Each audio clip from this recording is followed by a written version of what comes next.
the symbolism becomes something that they can fight for. You've heard stories about if a flag bearer goes down and it's not going your way, and someone rushes forth and carries that flag and charges into battle. Men will follow that. This one stirs up some different feelings, doesn't it? Those aren't the Boy Scouts. You know, I wanted to pick one of each. This young man, he's upstanding, I'm sure. He's part of us. He's an American. He's part of a white supremacist group. And we have someone who never been to America. That stirs up different feelings in you. How's that one make you feel? Angry. I'm sorry? Angry. Angry. Angry. Angry to see that. You know, this one our courts have fought over and decided on and says this is actually freedom of speech. We allow the burning of the flag. But the closer you get to military, that's not necessarily the case. We had an issue a while back where men were going around wearing medals on their chest. And the medal is nothing more than a symbol of your courage in battle. But the courts decided differently there, didn't they? The courts said, that's not freedom of speech, that's theft. And they made that illegal. You can be charged with a crime for wearing a medal that you did not earn. That you did not earn. All this to say that for military men, these symbols mean all the more. This is a symbol. This is an archaeological discovery, right, from the 1st century. And this is the symbol of the 10th Legion. Anybody up on their Latin? Fraternis? The 10th Legion Fraternis? Right.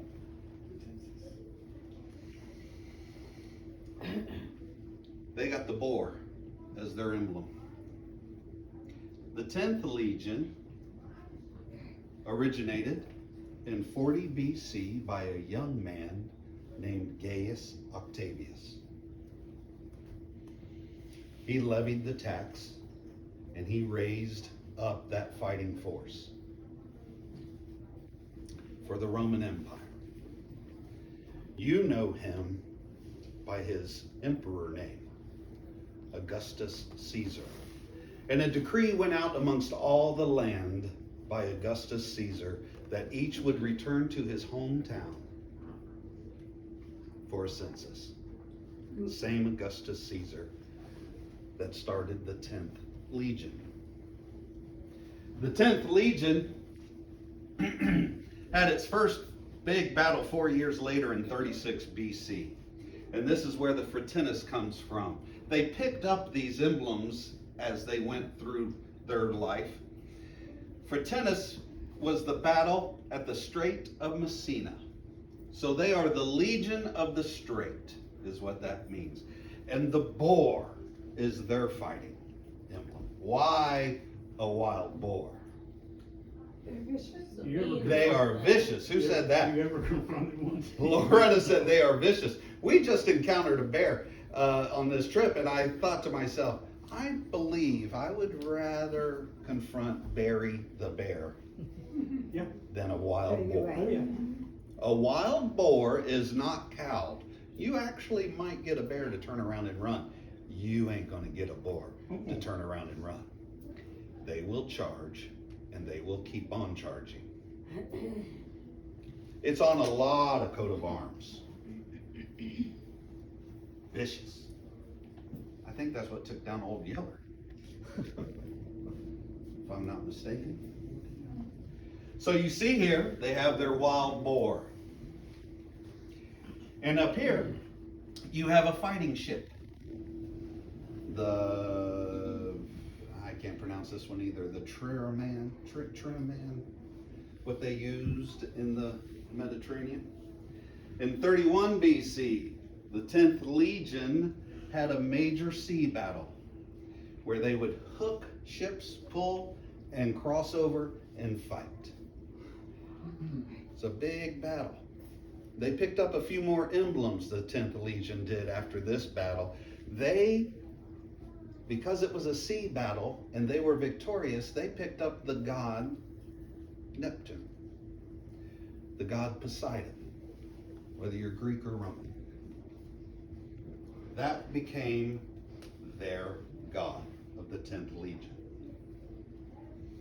Because it was a sea battle, they picked up the emblem of the dolphin. Makes sense? Makes sense. And this is where the 10th Legion was stationed.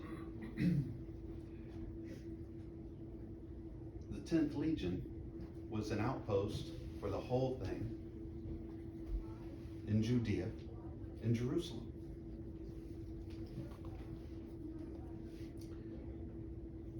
Around 6 BC is when they moved into Jerusalem and became the occupiers.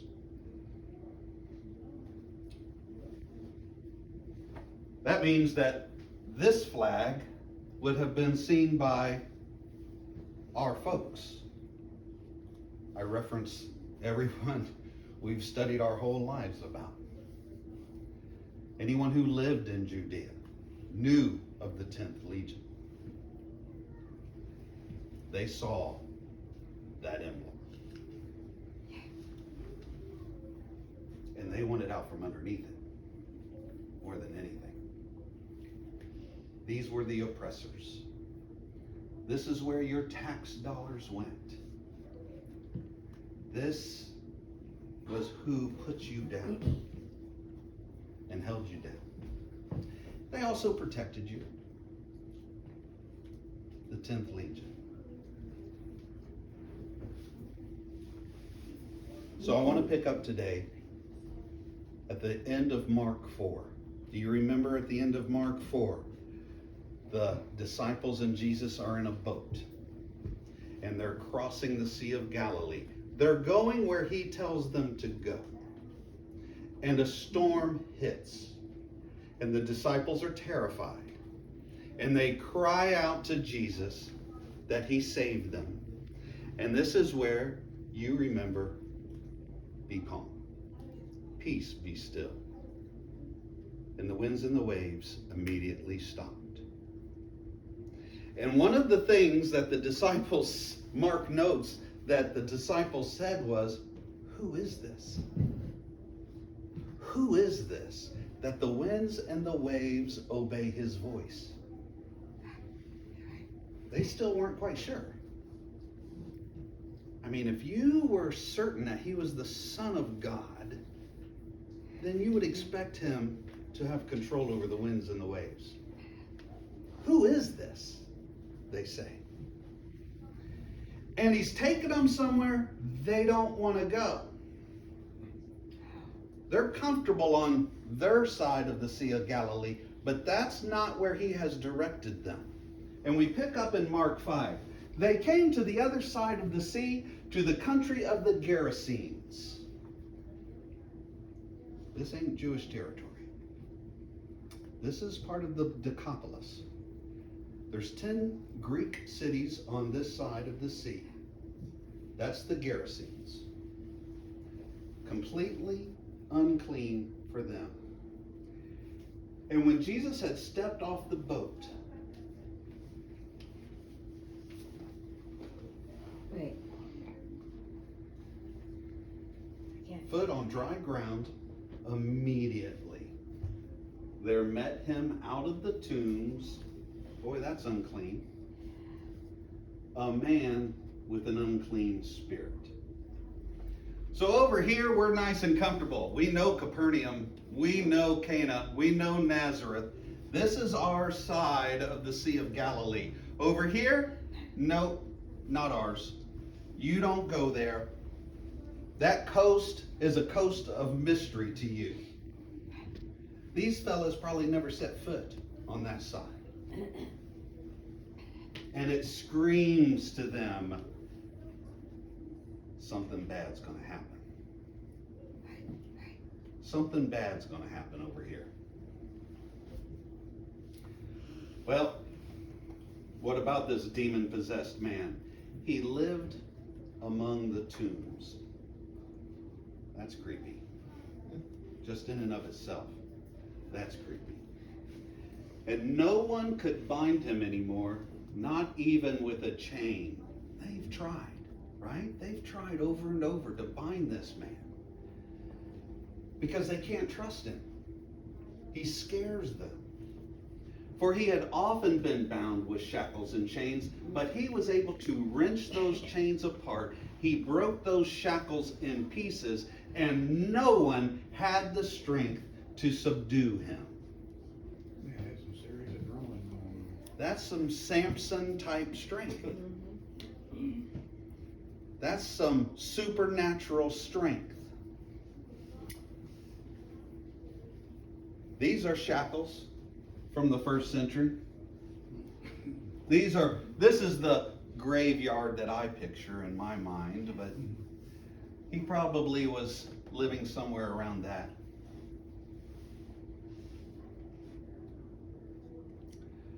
Been shackled over and over. Super strength. Now, I believe that this miracle that we're about to witness was done for those disciples. And we're in Gentile land. We're probably dealing with a Gentile demon-possessed man. There's no reason there would be a Jew living in the Christians. And he has super strength. So start picking up for me on the superpower at the time. Okay? Who'd we say earlier? Who's the only superpower? The Roman Empire. Night and day among the tombs and on the mountains, he was always crying out and cutting himself with stones. And when he saw Jesus, is this the man or is this the demon? Good question. When he saw Jesus from afar, he immediately recognized him. I don't think this man had ever laid eyes on Jesus. But this demon recognized him from afar. He ran and he fell down before him. What is that? When you fall down at the feet of someone, what are you doing? Worshiping. You are worshiping him.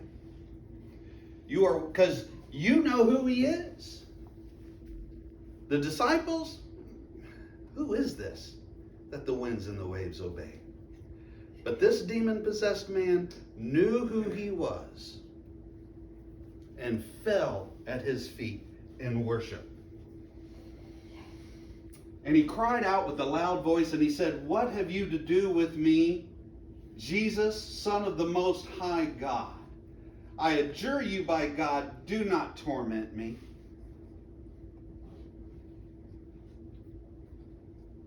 You know, how someone approaches you says a lot about the power in that relationship, right? You come through those doors on a Sunday morning, and how do I approach you? Nearly always with open arms, right? We're going to hug. We're huggers amongst these parts. As comfortable as that may make some of us. We're huggers. Try to approach a law enforcement officer that way. There's a difference there, isn't there? Even on duty sometimes. Even off duty. Marinko puts it off all the time. He has that aura, right? You're like, oh, you can hug him. You can hug him. But you fall down at the feet of someone. This happened a few times to the apostles, right? And they would say, "Get up. I'm not God. Please get up." But this is God. This is the Son of God. And the demon falls at his feet and he says, do not torment me. For he was saying, Jesus was saying to him, come out of the man, you unclean spirit. Come on out of it. You know I have power over you. You're coming out. And Jesus asked him, what is your name? Right here. Now, when this demon came charging, this super strong, crazy, cut up, dirty, shackle-bearing demon comes running at these apostles, these disciples. What do you think they did? Stayed in the boat. They're backing up. Get back in the boat. They're backing up. You see a bear, you're backing up. You see something like that, that's a threat, you're backing up, if you have any sense. Jesus, they're getting behind him, just like you would your dad, right? Something's dangerous, and I'm going to put you between me and it. And this demon says, when Jesus says, what is your name? He says, my name is Legion.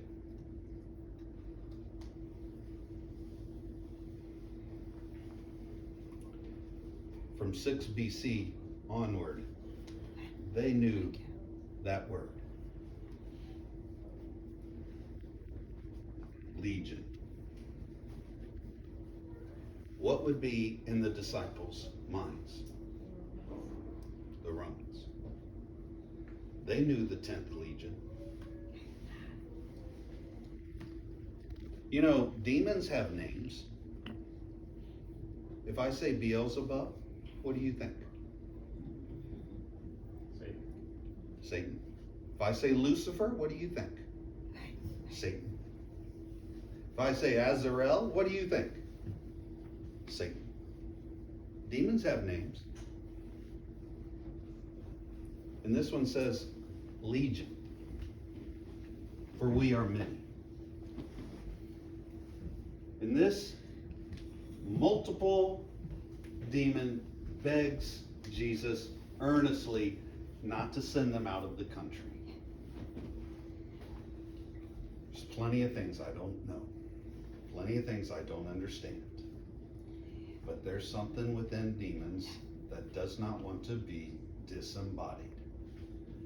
They sought who they could possess as they were allowed to reign during this time frame on the earth. If I can't be in a human, what's my next best?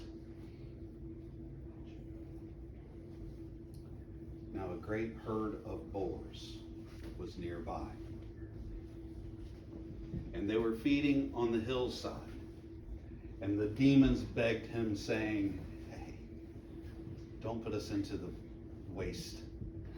Send us to the pigs. Let us enter those boars. That's a lot of pigs. And Jesus gave them permission. The unclean spirits came out of the man and they entered the pigs. And that herd, numbering about 2,000, they just went nuts. I got onto Trundy the other day when we were on our trip. I shouldn't say it that way. What's she got to do with it? You were concerned for her safety? I was concerned for her safety. But at that time, I didn't even know about the bears. Great. At that time, I was concerned about chiggers. You don't pick blackberries without getting chiggers. You ask Trundy, she'll tell you how many chiggers right now. Somewhere between 10 and 20 chiggers. Miserable. You ever had chiggers? You tried mess up.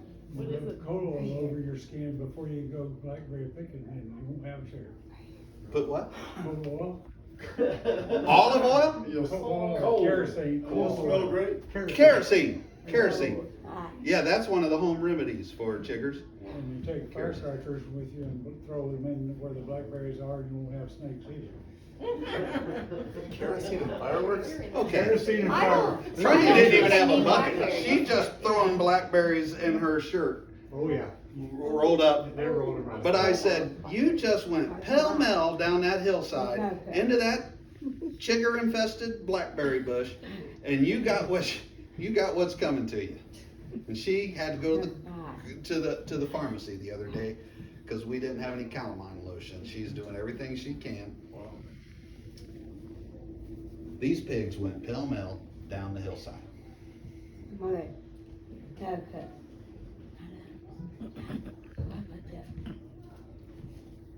And that herd, numbering about 2,000, rushed down the steep bank. Where'd they go? Oh, they go into where Poseidon is the king, The bucket. Okay. where Deep six. the sea, and they drowned. They sank. I like this. I like these. This actually kind of looks the same as this, doesn't it? Those pigs. This is in one of the Roman churches.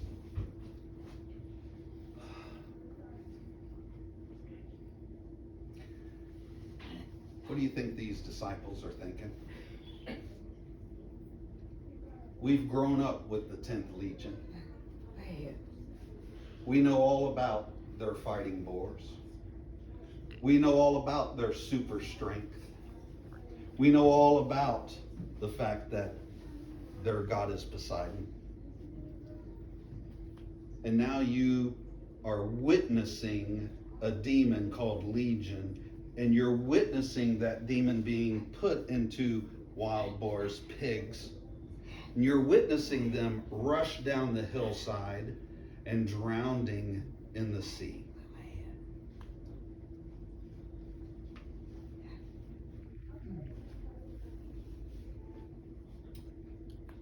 You know, your ancestors witnessed the same thing for those chariots of Pharaoh, right? I was looking at that the other day.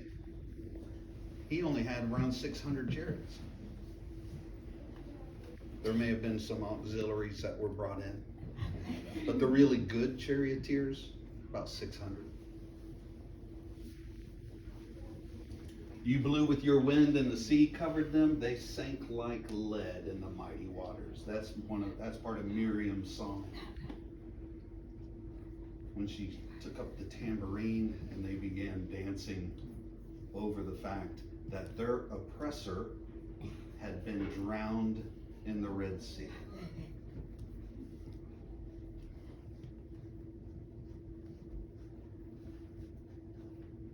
This is kind of revolutionary.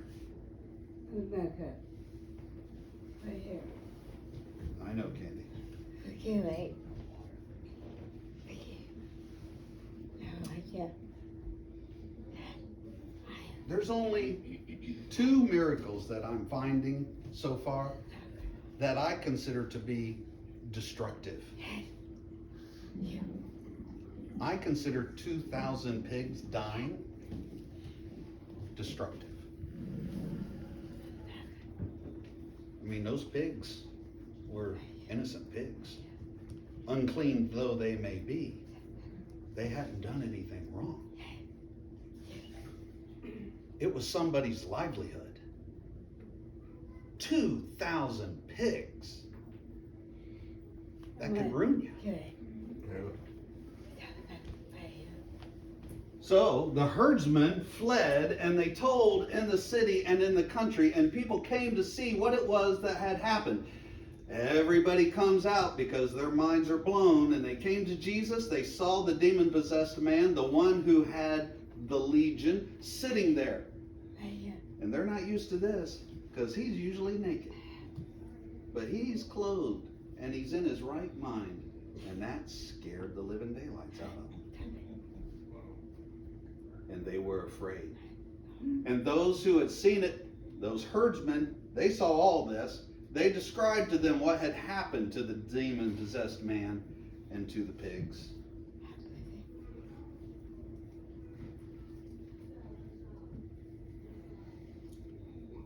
And they closed their minds right down. Oh, well, I, We Oh, don't my. need, we don't need you on this side of the sea. the bucket. You haven't done anything that benefits us here. One guy now isn't cutting himself. Okay. We've lost over Yeah. 2,000 pigs. And this kind of power, please get away from us. They begged Jesus to depart from their region. He agrees. And as he was getting into the boat, the man who had been possessed with the demon begged him. Would you have begged him? I would have begged him. I probably would have swam out after the boat. I'm either going to drown and you take me, just like those pigs. But he begged him that he might be with Jesus. And Jesus did not permit him, but said to him, now this is interesting, because every time he's in the land of Israel and he heals somebody, what does he say? Don't tell anybody. Don't. We had this the last time we talked in Matthew 9. 2 blind guys and a demon-possessed man who was mute, and he says, don't tell a person what I did. Keep this to yourself. But now we're in Gentile territory, and he says to him, hey, you know what? Go home to your friends, and I want you to tell them how much I've done for you, and how the Lord has had mercy on you. And he does just that. This man went away and began to proclaim into the Decapolis how much Jesus had done for him, and everyone marveled. You know, these disciples were going to have to deal with that same superpower. It wasn't going away. They were going to have to deal with the 10th Legion. Right. When Rome was destroyed, guess what legion it was? Vespasian came with some backup and the 10th Legion, and they took that city down. But they didn't go anywhere. These disciples still had to deal with it. But what's this say to them? If these symbols carry these ideas, what does it say to these disciples? We've got you. We've got you. Because I got 2,000 boars rushing down a mountain and drowned it.